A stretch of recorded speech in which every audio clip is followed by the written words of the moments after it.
Bonjour à tous, je suis Émilie du blog Parents Voyageurs. Chaque semaine, on va parler voyage en famille, mais aussi nous allons partir à la rencontre de certaines familles inspirantes. Alors installez-vous confortablement et bienvenue dans ce nouvel épisode. Bonjour les parents voyageurs, j'espère que vous allez bien. Bienvenue dans ce 4e épisode. Et oui déjà, alors j'espère que l'interview d'Elodie la semaine dernière vous a conquis. Cette semaine, nous allons parler d'un autre sujet. La gestion des siestes en voyage. Effectivement, c'est une question qui est assez récurrente, surtout en tant que jeune parent et aussi quand l'enfant commence à devenir autonome, donc 18 mois, 2 ans, enfin quand je dis autonome, commence à vouloir marcher plus, dormir moins, etc.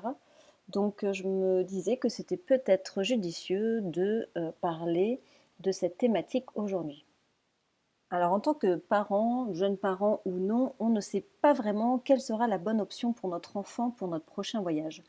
Bon, la bonne nouvelle, c'est qu'en fait, il n'y a pas de bonne ou de mauvaise option. En fait, il y a des choix qui conviendront à vos enfants et pas d'autres. Et ce, quel que soit l'enfant et quel que soit l'enfant dans la fratrie.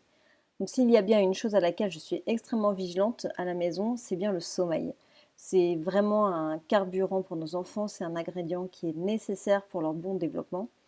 Donc on fait très attention à la qualité et à la quantité du sommeil. Donc à la maison, nous avons 2 enfants différents. On a un gros dormeur et une petite dormeuse. Donc Suzanne petite faisait des mini-siestes qui étaient à mon goût beaucoup trop petites et ça faisait partie de mes préoccupations. Pour moi, je trouvais qu'elle ne dormait pas suffisamment. Donc j'en ai parlé à l'époque à mon pédiatre et il m'a toujours rassurée en me demandant si elle dormait suffisamment la nuit. Donc effectivement, elle ne faisait pas de sieste, mais le soir à 7h, 7h30, boum, elle tombait jusqu'à 7h30, 8h le lendemain matin. Donc elle faisait des très bonnes nuits. Et le pédiatre m'a toujours dit que c'était le plus important d'avoir une vraie grosse nuit réparatrice pour des enfants qui faisaient quasiment pas de sieste dans la journée.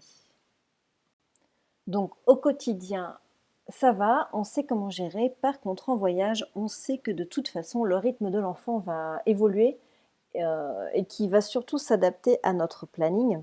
Donc là, on se pose la question, est-ce qu'on lui fait faire la sieste? Est-ce qu'on fait sauter la sieste? Comment s'organiser pour que tout le monde y trouve son compte dans l'histoire et pas se retrouver avec un enfant qui soit ultra fatigué à notre retour et qui risque d'être ronchonchon pendant tout le voyage.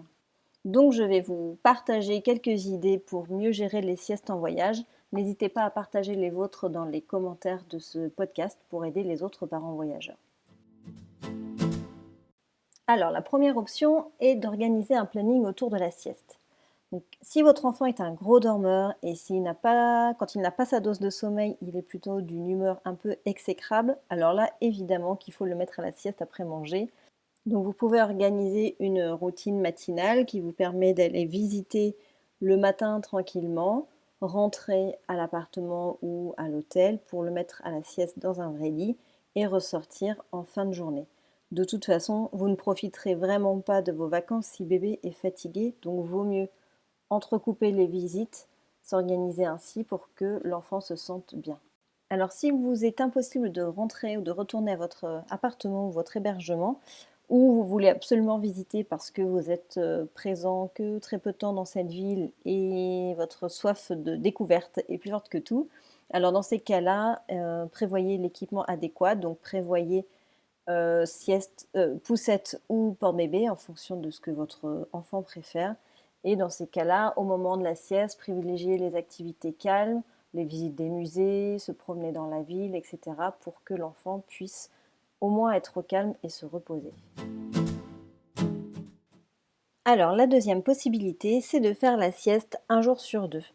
Donc ça consiste à faire la sieste tous les jours, mais on va dire qu'un jour sur 2, l'enfant fait sa sieste dans un vrai lit et le deuxième jour fait sa sieste dans la poussette ou dans le porte-bébé par exemple. Alors cette solution, je trouve qu'elle est vraiment bien parce qu'elle permet de profiter vraiment du voyage et de visiter et à la fois laisse le temps à l'enfant de se reposer. Donc c'est vraiment un bon compromis. Donc cette option convient bien aux enfants, on va dire plutôt petits dormeurs ou ceux qui ont vraiment, enfin qui sont un peu plus souples en termes de sieste, qui peuvent s'endormir un petit peu partout. Mais à la fois, il faut vraiment penser quand même à des temps pour qu'il se repose vraiment parce que l'enfant doit dormir et c'est important qu'il soit dans un environnement qui soit confortable. Alors lorsque l'on pense sommeil, on pense sieste, mais on pense également heure du coucher. Donc en fonction des enfants, je pense que l'heure du coucher ne doit pas être trop tardive. Cela va rendre les enfants vraiment fatigués, surtout si vous faites sauter les siestes. Donc je pense qu'il faut vraiment garder un horaire de coucher qui soit tôt et surtout régulier. Même si en vacances, c'est sûr, on dépasse plus ou moins l'horaire traditionnel, mais il faut vraiment essayer de vous fixer un créneau horaire limite, une heure maximum pour le coucher. L'âge va être aussi un facteur très important. Les enfants qui ont 2-3 ans, effectivement, ont des besoins de sommeil assez importants. Donc après une journée de visite, c'est parfois compliqué de les emmener en plus au restaurant le soir, de leur demander de rester tranquillement assis sur une banquette. Donc la sieste la journée peut vous faire gagner un petit peu de temps, mais c'est vraiment sans certitude parce que c'est vraiment fatigant pour eux à cet âge-là, les voyages, le fait de crapahuter toute la journée. Donc effectivement, la solution, c'est vraiment d'être l'option appartement qui peut être une bonne solution. Vous pouvez vous préparer à manger ou vous faire livrer et l'enfant peut se coucher tôt sans problème. Par expérience, je trouve qu'une bonne nuit de sommeil peut suffire à récupérer le manque de sieste. Après, encore une fois, ça dépend des enfants, mais je pense que si vous voulez vadrouiller toute la journée et laisser l'enfant justement juste se reposer dans le porte-bébé ou dans la poussette, faites-lui faire une bonne grosse nuit de sommeil. Alors là, c'est sans parler les enfants qui ne décalent pas l'heure du lever en fonction de l'heure du coucher. Alors ça, c'est un peu compliqué. Il y a vraiment pas de solution miracle. Il faut vraiment les coucher tôt parce que s'ils se réveillent à 6-7 heures du matin et couchés à 11 heures, forcément, votre journée de visite risque d'être compliquée. Le dernier point de ce podcast, c'est vraiment choisir le type de voyage selon la gestion des siestes. Si vous savez que votre enfant, c'est un gros dormeur, et qu'il faut absolument des points de chute pour qu'il dorme dans un vrai lit, vous n'allez pas organiser votre voyage de la même manière qu'un petit dormeur ou qui dort partout, dans le porte-bébé, dans la poussette, etc. Alors vous allez opter pour le road trip si votre enfant aime faire de la voiture, si votre enfant n'est pas malade en voiture et si votre enfant supporte les longs trajets en voiture, ça c'est la base. Ce qui est bien dans le road trip, c'est que pour ces enfants qui apprécient la voiture, va pouvoir faire ses siestes sur les moments où vous roulez ou vous changez de destination. Donc là, c'est vraiment le top et super simple. Ensuite, vous avez l'option location d'un appartement qui clairement facilite la gestion du sommeil en voyage. Ça quand même permet d'avoir un point de chute à l'enfant pour qu'il puisse faire les siestes et dormir toujours au même endroit le soir. Donc ça peut être aussi un vrai confort et ça peut vraiment être rassurant pour lui. Le fait d'être dans un appartement, ça permet aussi d'être au calme et ça, c'est vraiment l'avantage.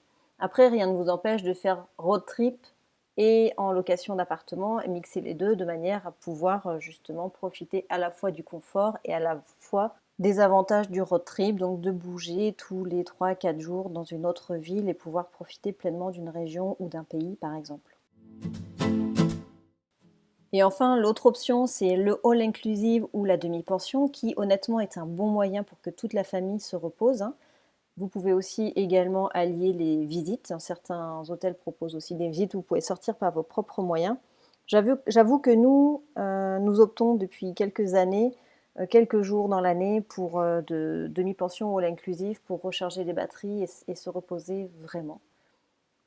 Bon, le vrai avantage qui est reposant, c'est de ne pas se soucier de faire des courses, de faire à manger, etc.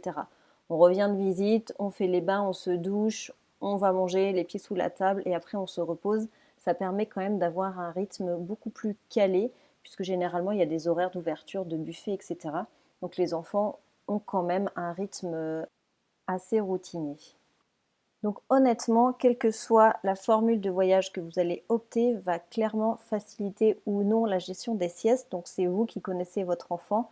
Donc vous pouvez être le mieux placé pour faire les choix qui permettront à votre enfant d'être au mieux durant ce voyage.